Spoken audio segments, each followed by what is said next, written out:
তিনি যখন রোদের মাঝে খোলা আকাশের নিচে হাঁটতেন, সাহাবারা তাকিয়ে দেখতেন আমরা ভীত সন্ত্রস্ত, আমরা এই রোদের মাঝে বাইরে যেতে চাই না, যেখানে ধান দিলে খই হয়ে যাবে, চাল দিলে মুড়ি হয়ে যাবে।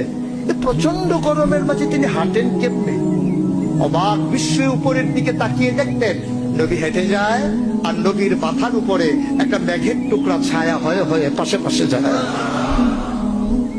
এবড়ো থেবড়ো পাথরগুলোর উপর দিয়ে আমার নবী যখন হাঁটতেন, পাথরের কোনা বের হওয়া পাথরে সবাই হাঁটতে ভয় পেতেন, অথচ নবী সেই এবড়ো থেবড়ো পাথরের উপর দিয়ে হেঁটে যেতেন। তারা চিন্তা করতেন নবীর কদমের নিচে এই শক্ত পাথর পড়লে উনি কি ব্যথা পান না? পরীক্ষা করার জন্য পেছনে পেছনে অনেকেই দৌড়াতেন। দৌড়ে দৌড়ে নবীর কদম মুবারকের নিচে যে পাথর পড়ে গিয়েছিল ওরা হাতে তুলে দেখতেন নবীর কদমের সম্মানে শক্ত পাথর তুলার মতো নরম হয়ে গেছে। এ নবী আমার, এ নবী আপনার নবী, এ নবী আমাদের নবী। আমরা প্রাউড ফিল করি।